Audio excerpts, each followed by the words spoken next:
the girl at the edge of my bed. There was this one time I was lying in bed, so exhausted that I let my arm dangle over the edge. I had been having a rough stretch with my sleep. Nightmares and that awful sleep paralysis were becoming a nightly thing. Ever since I was a kid, strange stuff has always seemed to happen around me, like my house was some kind of doorway to another world. And this was just one more of those things. At some point, I finally managed to drift off, but it wasn't for long. I felt a chill, and before I knew it, something icy grabbed hold of my finger. It was so freezing that it jolted me awake, or at least I thought it did. When I opened my eyes, I saw a young girl standing by the bed. She was dressed in a flowing white gown, her skin almost ghostly pale, and her hair was long and black, hanging around her shoulders. Her eyes were wide and black as well, locked onto mine with an unblinking stare. She didn't make a sound or even twitch. She just stood there, holding my finger with this unnerving, intense gaze. I couldn't look away, no matter how hard I tried. The look on her face was something I can't even put into words. It was unsettling, like she wasn't from this world, but at the same time, there was something about her that seemed oddly familiar. It was like I had known her somehow, even though I couldn't remember where from.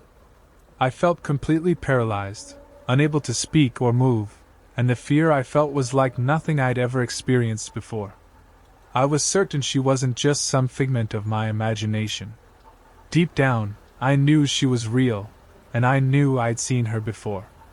Time seemed to stretch on forever until, finally, I broke free from the paralysis. When I gathered the strength to look around again, she was gone. There was nothing at the edge of my bed anymore. After that night, I made a promise to myself. I'd never, ever let my arm hang off the side of the bed again.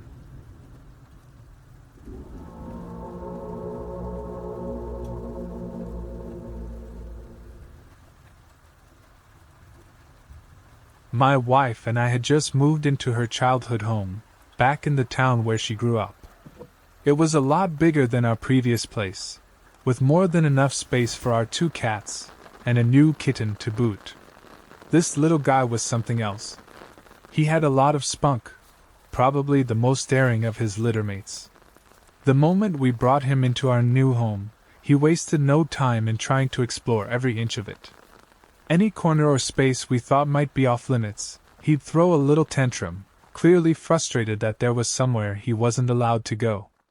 We named him Rorschach, and needless to say, he wasn't the type to back down easily. So, it caught us off guard one evening when we saw him sitting, first standing on end and back arched, staring into what would become my wife's office. The light was on, and we didn't think there was anything in there that could have startled him. Tarer, our other cat, was already hanging out in the office, so we figured maybe Rorschach had just been spooked by her. He still wasn't fully adjusted to the other cats, after all.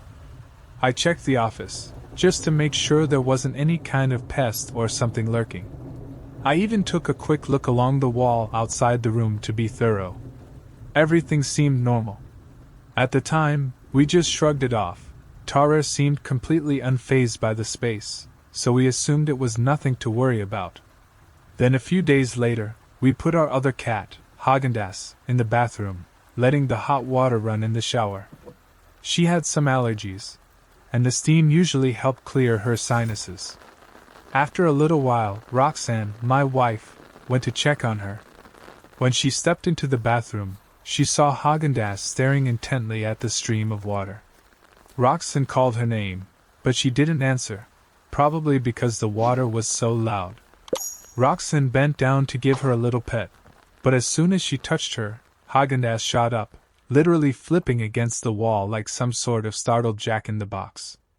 We couldn't figure out what had freaked her out so much. We'd done this same routine a dozen times before, but I guess this was the first time in our new house. Again, we didn't think much of it, just that our cat had gotten a little freaked out by a new space. Cats can be pretty unpredictable, right? Haagen-Dazs was no exception. Unlike Rorschach, who was bold and full of energy, she was much more shy and easily startled. Honestly, I probably wouldn't have thought twice about those two odd little incidents until the weeks that followed. Now, looking back, I can't help but wonder if there was something more to it. Before I get into that, I should probably explain the layout of our house. It's the usual suburban setup, with neighbors on both sides and the street in front. But the back of the house, that's where things get a little different. Instead of being bordered by other houses, we're backed by the town's cemetery. At first, it seemed like an odd choice, but it turned out to be kind of a blessing. The cemetery's peaceful, no loud parties or blaring music like we'd get from some of our other neighbors. Anyway, for the first few weeks, everything seemed pretty normal, aside from the cat's quirks. But around the fourth week, I started noticing some odd little things happening around the house. Nothing huge, just small stuff, things that made me question whether I was imagining things.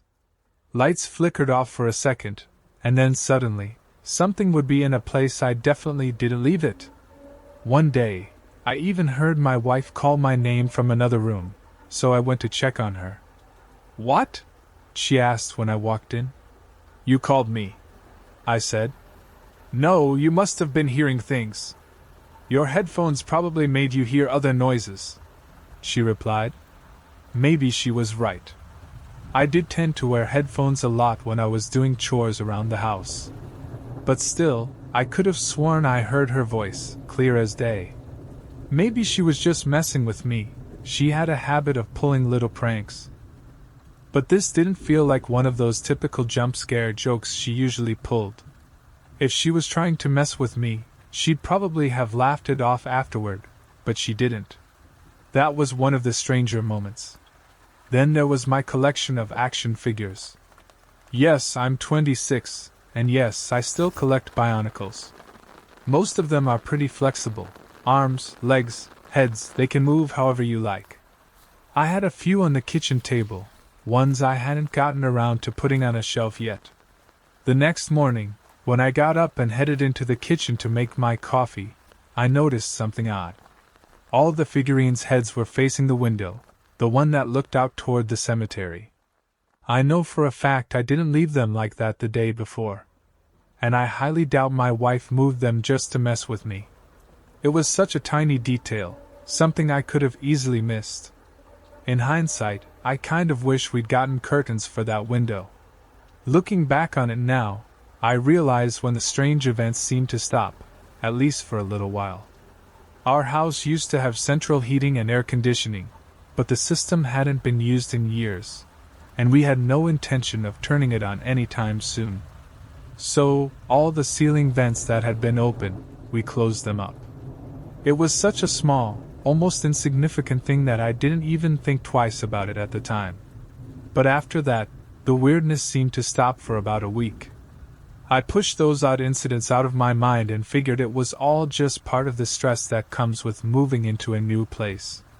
Things were starting to settle down, and I thought that maybe the strange stuff had just been a temporary glitch in the process. But my little bubble of comfort came crashing down one night, right in the middle of our sleep, when we were jolted awake by what sounded like a terrified cat yelping. I quickly got up and headed to the kitchen, where the noise was coming from. When I flipped on the light, I saw Haagen-Dazs, absolutely panicked, yelping and pawing frantically at the kitchen window. I threw on my shoes and went outside, shining my phone's light around to see what was going on. In hindsight, I probably should have grabbed a baseball bat or something for protection, but well, I wasn't exactly thinking clearly. I just assumed it was another cat causing trouble, as we had plenty of outdoor cats in the neighborhood, and something similar had happened at our old house. Tarare had gotten into a little spat with a stray cat before, and they'd both been clawing at the window, trying to get at each other. So, I figured it was something along those lines. But when I couldn't find anything outside that seemed to explain Haagen-Dazs' freakout, I started to feel uneasy. Then I shined my phone light directly on the window, and that's when the blood in my veins went cold. On the edges of the window, there were 2 dirty handprints, and right in the center, someone had drawn a crude, disturbing happy face in the dirt. It was just 2 dots for eyes and a half circle for a mouth. But what made it worse was how the dirt had dripped down in streaks. The streak from the left eye almost looked like a tear. It felt like someone was watching me, mocking me, and I didn't want to be outside for even a second longer. I rushed back inside and locked all the doors, feeling the hair on the back of my neck stand up. I told Roxanne what had happened, and after talking it through, we decided to call the police. We explained what we'd found and showed them the handprints. Unfortunately, there were no fingerprints for them to examine. The officer said whoever did this must have been wearing gloves. He suggested that, since we weren't exactly living in the best part of town, it was probably just some kid trying to mess with us. There wasn't much else they could do at that point, so they advised us to keep an eye out for anything else strange and to call them if something happened again. But after that night, sleep didn't come easy for either of us. The next couple of weeks were tough, to say the least. I kept finding those same dirty handprints, on both of our cars and, a couple of times, on the living room window. We called the cops again, but, as before, they couldn't figure out anything from the prints. I thought about setting up cameras, but the truth was, we didn't have the money for anything high-tech. One night, I decided to do what I could, so I taped my phone to the wall, aimed it at the cemetery, and let it record overnight. I checked it in the morning. Nothing. The strange events seemed to keep piling up with no real explanation. Then, on a Saturday night, things came to a head. We were just about to drift off to sleep when I heard something that froze me in place. A knock. Or, more accurately, a slap. At the back door. I could barely breathe when I heard it again. I quickly got out of bed, threw on my robe, and tried to move as quietly as possible toward the front door. Roxanne stayed put in the living room, no doubt listening for any sign of what was happening. I leaned in close to the back door, straining to hear. It was cold in that hallway. Even though the back door wasn't insulated, the chill seemed unnatural, thick, like the air was heavier. It felt like the kind of cold that makes it hard to catch your breath. Then, the slap came again. The noise sent a shiver down my spine. It wasn't a simple knock. The sound was more like a hand, maybe even a paw, sliding against the door, but it wasn't the casual scratch of an animal. It was slower, rougher, almost deliberate. The doorknob remained still, untouched. I motioned quietly for Roxanne to stay back, then I crept away from the door. My hand found a hammer that I hadn't yet put away, and I gripped it tightly. The stranger on the other side of the door made another motion, another pawing sound. And then, to my horror, I heard something else, a voice. But it wasn't a stranger's voice. It was my wife's voice. But not quite. Hello? The voice was quiet, shaky, almost like a hissed whisper. I stood there frozen, my heart pounding in my chest. I didn't move. I didn't answer. I couldn't.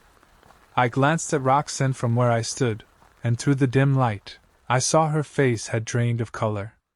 I'm sure mine looked the same. That single word, spoken in my wife's voice, changed everything. It twisted the reality of the last few weeks in a way we couldn't ignore anymore.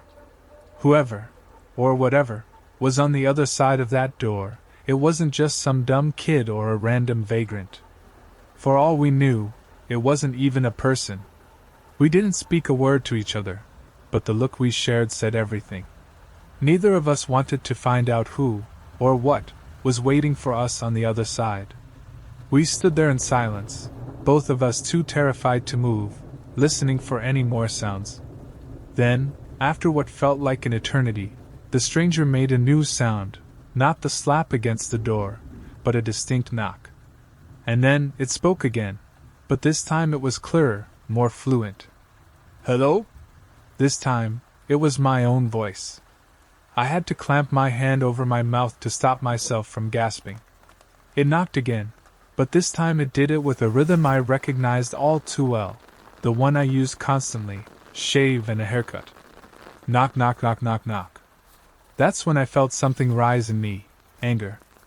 It was mocking us. Not just because it was using our voices, but the way it did it, like it was playing a sick game. Still, there was no way I was opening that door. Neither of us was about to make a sound. All we could do was wait. For a long while, it didn't knock again, nor did it repeat its creepy greetings. All it did was breathe. And not just quietly. It was loud enough for me to hear clearly. It sounded tired, like someone who'd been running for miles or an old man whose lungs had seen better days. I could feel the tension in the air, hoping it couldn't hear the sound of our own breaths. For almost an hour, I stood there, shivering by the door. Despite the thick robe I had on, I was freezing. Eventually, the breathing started to fade, and with it, the sharp chill in the air eased up. The room felt almost normal again. For a second, I thought it was finally over. Maybe it was. But then again, I never claimed to be the sharpest tool in the shed, did I? For some reason, maybe curiosity, maybe stupidity, maybe both, I reached for the doorknob. I could see Roxanne shaking her head at me with urgency, her eyes wide in protest. I mouthed the probably unconvincing, "It'll be fine." And then, against all sense, I opened the door and stepped outside. I shone my phone's light into the night. Everything was quiet, eerily so. The night was still, calm, peaceful, or at least it would have been, had it not been for the past hour. I pointed the light back at the open door, only to find, once again, the same dirty handprint smeared across the outside. It had slid down the door, just like before. I placed my hand next to it. It was a little smaller than mine. That's when I decided it was time to stop playing games and get back inside. Just as I was about to turn, I heard it. A gust of wind, growing louder by the second. I cursed under my breath and scrambled inside. But just as I slammed the door shut, I felt it, a sudden blast of cold, dusty wind, so sharp and biting it nearly knocked the breath out of me. I glanced over at Roxanne. Her hands were in her hair, her face twisted in the most horrified expression I'd ever seen. For a moment, I tried to tell myself it was just ordinary wind, or that I had closed the door in time. But deep down, I knew better. I'd let my curiosity get the better of me, and I'd foolishly allowed a stranger into our home.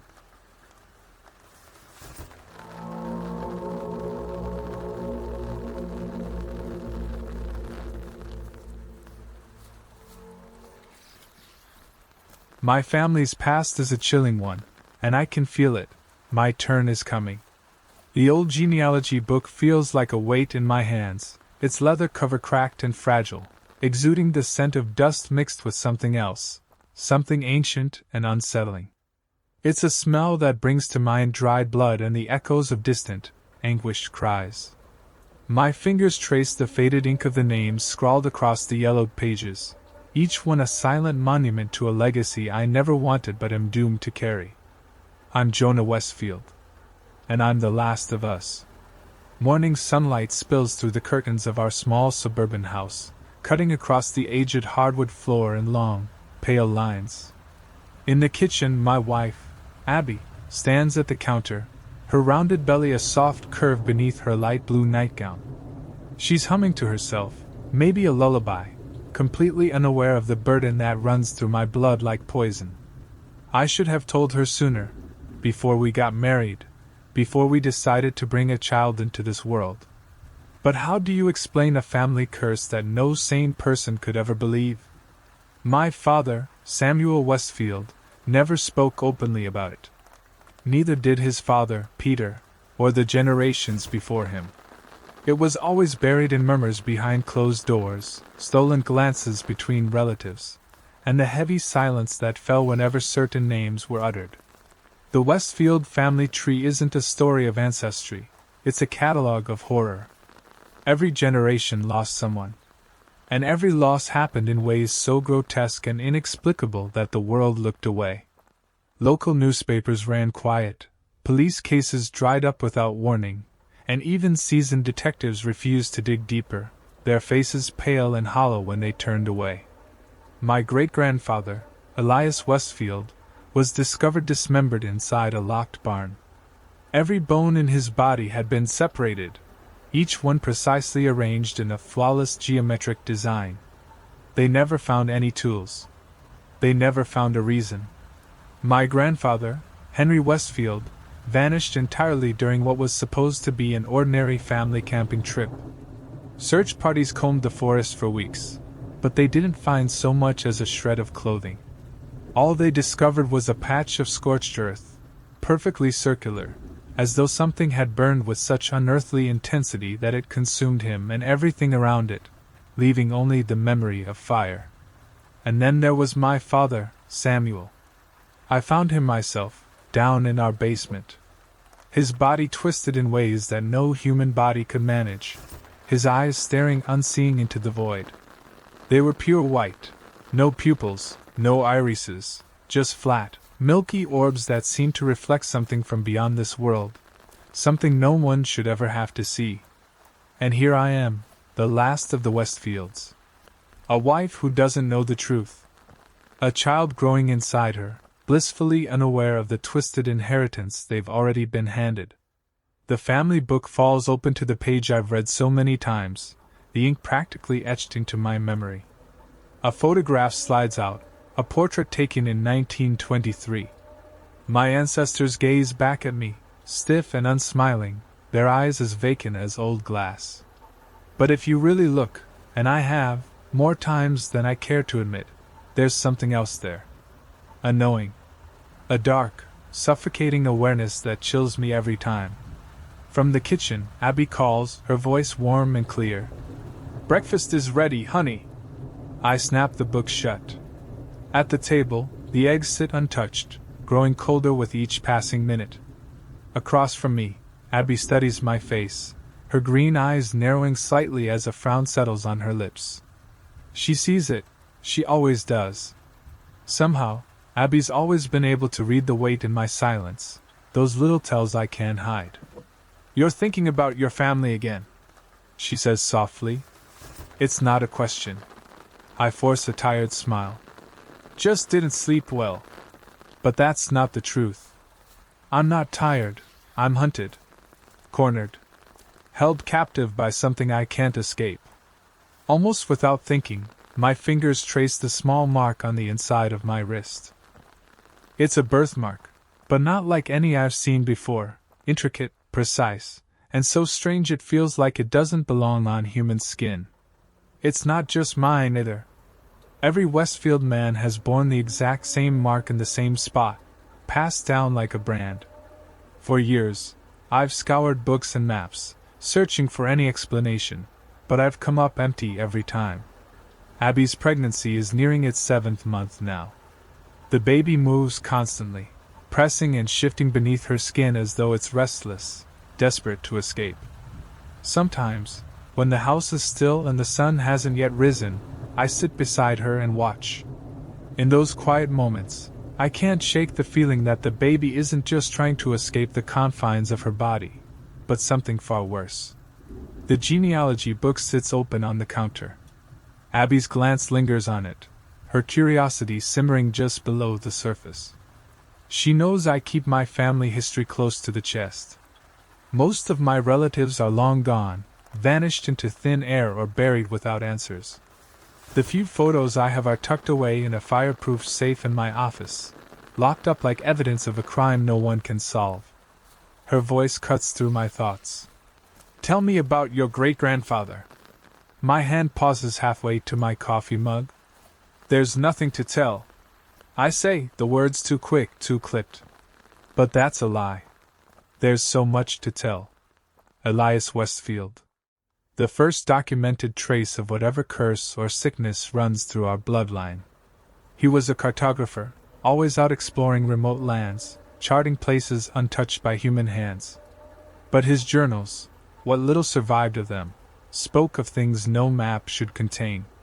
Places that didn't appear in any atlas. Landscapes where the laws of nature bent and broke, where angles and lines refused to make sense. Where the land itself seemed alive, like it was watching him. Or worse, breathing. The final entry in Elias Westfield's journal is dated December 17, 1889. It's not words, but a series of frenzied sketches. Buildings with angles that defy comprehension. Symbols that seem to twist and writhe if you stare too long, as though they're burrowing into your brain. And beneath it all, scrawled in handwriting that grows more desperate with every line. They are watching. They have always been watching. The map is not the territory. The territory is alive. Those were the last words he ever wrote. When they found him in that locked barn, his body had been disassembled. The coroner's report reads like the product of a fevered mind, every bone meticulously separated and rearranged with mathematical precision, as though his skeleton had been part of some greater, unfathomable design. No blood. No bruises. Just his body, reorganized like a machine that had been taken apart and reassembled into something else. Abby's hand on my arm jolts me back to the present. Jonah? Are you even listening? I blink, realizing I've been staring at nothing, my coffee cold and untouched. I rub the inside of my wrist absent-mindedly. The birthmark feels strange, hot, almost burning. I'm fine, I say. But I'm not fine. The curse doesn't allow fine. The curse is patient. It waits. And our baby is almost here. The ultrasound images aren't right. Not wrong enough to raise alarms for the doctor, but I can see it. I know what I'm looking at. The faint asymmetries, the bones that don't quite align, the subtle, impossible curves that don't belong in a human form. Abby doesn't notice, of course. She keeps the ultrasound pictures pinned to the fridge, beaming with pride every time she walks by. I can't look at them for too long. When I do, I feel it, something stirring deep inside me, crawling beneath my skin. Something watching. Something waiting. Dr. Helena Reyes, our obstetrician, is always professional. But when we sit in her office, her gaze lingers on me. Not Abby, me. And there's something behind her eyes, a kind of understanding that chills me to the bone. Everything looks normal, she said during our last visit, the pause before that final word lingering like smoke in the air. A lie dressed up in medical reassurances. That night, I went back to the genealogy book, pulling it from its place on the shelf with shaking hands. Tucked between its brittle, crumbling pages, I found something I hadn't noticed before, a letter. The paper disintegrated at the edges, but the ink remained dark and sharp, as if the words had been burned into it. It was written by Henry Westfield, my grandfather. No recipient. Just an address to anyone, or everyone, who would listen. The child always comes. The child has always been coming. We are nothing but vessels. Carriers. The bloodline must continue. Continue for what? What bloodline? Abby sleeps soundly beside me, her breath steady and deep, her body rising and falling with each exhale. But her belly moves in ways I can't explain. The shape beneath the nightgown shifts like it knows I'm watching, deliberate and unnerving. I trace my birthmark again with the tip of my finger. The moonlight streaming through the window catches on my skin, and for the first time, I see it for what it is. It's not a birthmark. It's not random. It's a map. A map to nowhere. Or maybe it's a map to everything. The last photographs my father, Samuel, ever took are tucked away in a locked drawer in my study. I don't open it often. There's something about those images that makes me feel like I'm seeing something I shouldn't. But tonight, something's different. It's like I can hear the photographs whispering to me, pulling me closer. When I finally spread them across my desk, I'm struck not by what's there, but by what isn't. Every family portrait, stretching back generations, shares a common, chilling flaw, a gap. A space.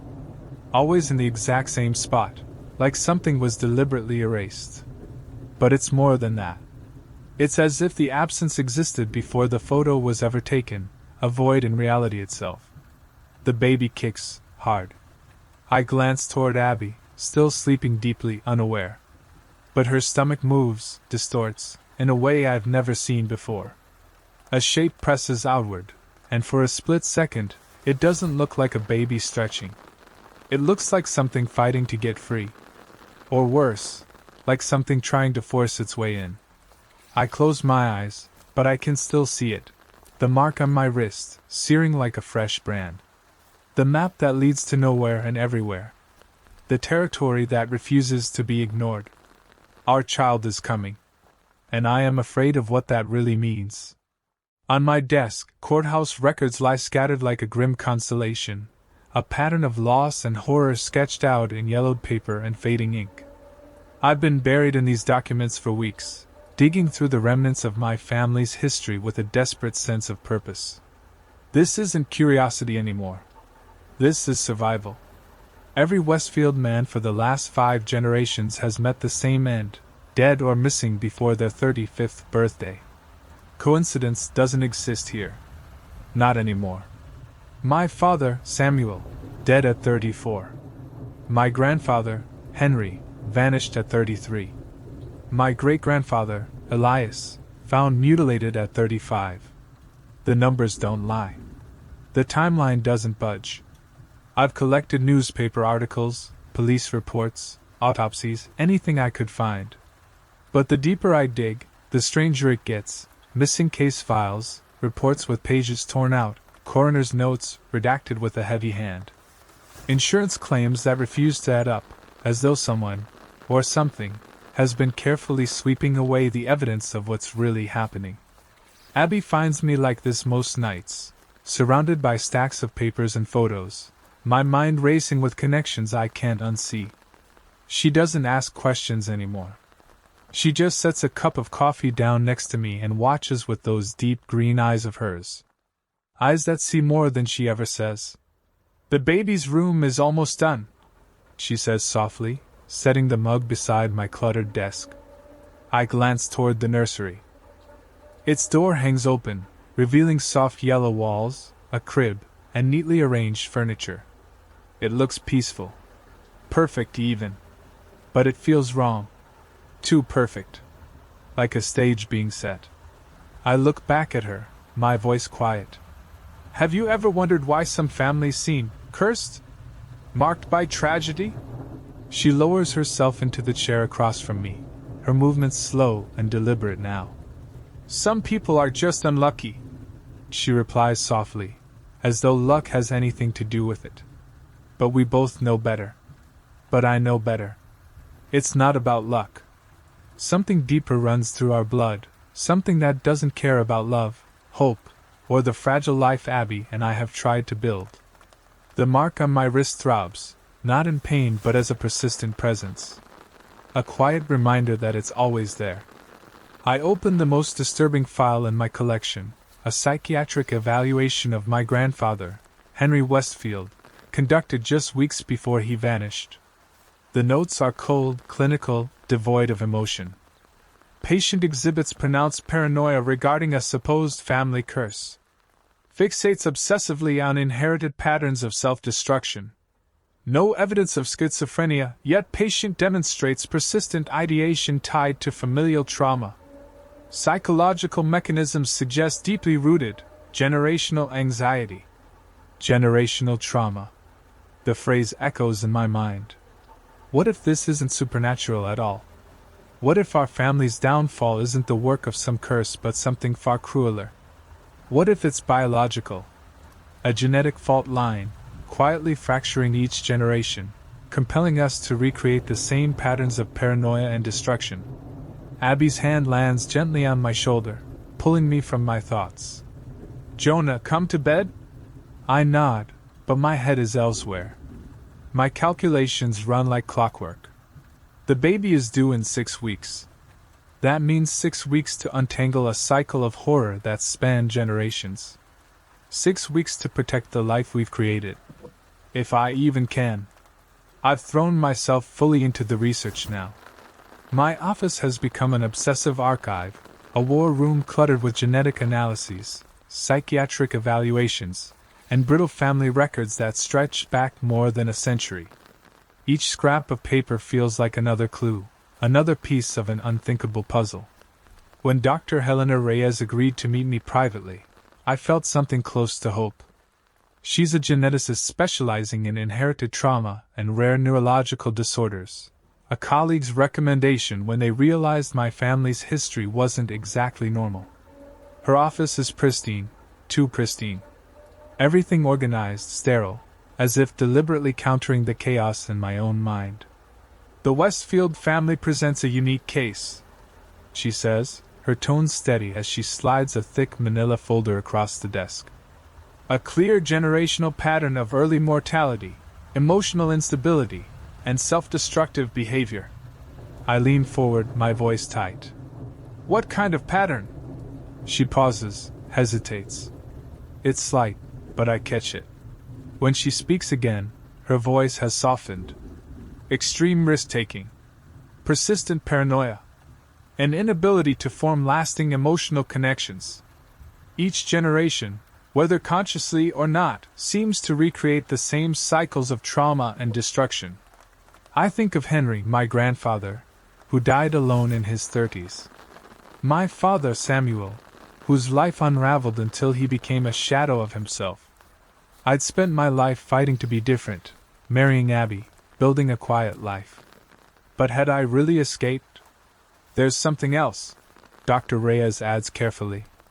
A genetic anomaly. A mutation, actually. She opens the folder to reveal a complex map of chromosomes, variations highlighted in crisp blue lines. This mutation doesn't cause disease. Instead, it affects neural pathways related to threat perception and stress responses. She looks at me. In simple terms, your brain chemistry is wired for hypervigilance. A perpetual state of fear. Imagine living every second of your life convinced that something terrible is about to happen, constantly. I don't have to imagine. I've been living it my entire life. Abby is 8.5 months pregnant now, and the baby could come at any moment. Every second that passes, I can feel the weight of our family's history pressing down on me. I think about the genetic markers, the curse, or the science, that seems to stalk my bloodline. That night, I dream of nothing supernatural. No monsters, no shadows lurking in corners. Instead, I dream of a truth far more terrifying. What if the horror isn't something outside us? What if it's us, coded into our DNA, as inevitable as the sunrise? What if our child is already marked? The contractions start at 3:17 a.m. Abby grips my hand so tightly that I can barely feel my fingers. Her breathing is steady, controlled, even as the pain grows sharper. The hospital room feels impossibly small, the white walls too close, the air too still. Dr. Reyes is here, not our usual doctor, but her. The geneticist. Her presence doesn't feel coincidental. She's calm, professional, but I can't shake the sense that she knows more than she lets on. Everything is progressing normally, she says. That word again, normally. But nothing in my family has ever been normal. Hours blur into a rhythm of beeping monitors, quiet murmurs, and sterile light. My mind keeps circling back to those files. The family records. The genetic flaw. At 11:42 a.m., our son is born. A cry, loud, healthy, perfect, fills the air. I stare at him, my breath caught in my chest. He's normal. Perfectly, beautifully normal. Dr. Reyes performs her tests, blood work, genetic screening, every precaution imaginable. I watch her every move, my heart a drumbeat in my ears, waiting for something to go wrong. But nothing does. Weeks turn to months, and our son, Gabriel, grows stronger. Healthier. There's no trace of the fractures that haunted my father and grandfather. No inexplicable losses. No quiet tragedies. For the first time in generations, the Westfield name feels free. But as I watch Gabriel sleep in his crib, his tiny chest rising and falling in the pale glow of his nightlight, I still feel it. The faint heat on my wrist, the mark that's never truly faded. The question gnaws at me, whispered in the deepest corners of my mind. What if the pattern isn't broken? What if it's only waiting? I had gathered every piece of documentation, Gabriel's medical reports, psychological evaluations, genetic screens, and handed them over to Dr. Reyes. Each file stood as undeniable proof. My son was normal. Perfect. Whole. What about the markers? I asked her in what would be one of our last meetings. The predisposition to everything my family's been through? Dr. Reyes looked at me with an exhaustion I hadn't seen before. Her professional mask held, but there was something gentler beneath it. Sometimes, she said carefully, cycles can be broken. Not by miracles or curses, but through understanding, through conscious choice. That night, Abby found me in the study, surrounded by the same old documents that had haunted me for months. Decades worth of family records, brittle genealogy books, fading newspaper articles. My life's obsession, all laid bare. Are you ready? She asked quietly. I knew exactly what she meant. I went outside carrying it all with me, every piece of that inherited darkness. In the center of the backyard, under the pale light of the moon, I built a fire. I watched as flames devoured the paper, the pages curling and blackening until they crumbled into ash. The horrors that had defined my family for generations, gone.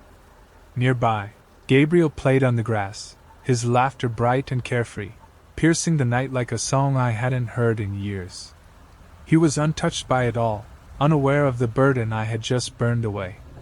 For the first time, I believed it, my son would live. Truly live. The curse was over. And I could finally breathe.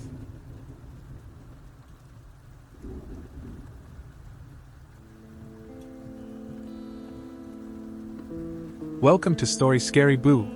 We are dedicated to sharing immersive and authentic stories, presented as true experiences submitted by individuals from various backgrounds. Our goal is to provide engaging and thought-provoking content that explores the mysterious, the unsettling, and the unexplained. Each story on this channel is presented as a true account, rooted in the experiences of those who have faced unusual or eerie situations. While we ensure these stories remain true to their origins, minor creative adjustments may be made to enhance clarity and emotional impact. However, we are committed to maintaining the integrity and intent of each story, treating each subject matter with the respect and sincerity it deserves. We take YouTube's policies very seriously. All content shared on this channel is carefully reviewed to comply with YouTube's community guidelines and content standards. We avoid graphic or harmful details, ensuring that our storytelling is suitable for a wide audience. Content involving sensitive or potentially distressing themes is handled with care, keeping our viewers' comfort in mind. Our stories often delve into the supernatural and explore unsettling topics that may not be suitable for everyone. We recommend viewer discretion, especially for those sensitive to themes of the paranormal or psychological suspense. Our goal is to deliver content that is both respectful and captivating, with a focus on creating a safe, welcoming environment for all viewers. We value your feedback and are constantly striving to improve our content. If you have concerns, suggestions, or personal stories to share, please feel free to reach out. We are committed to creating content that is engaging, respectful, and aligned with YouTube standards. Thank you for being part of our community, and for joining us on this journey into the unknown.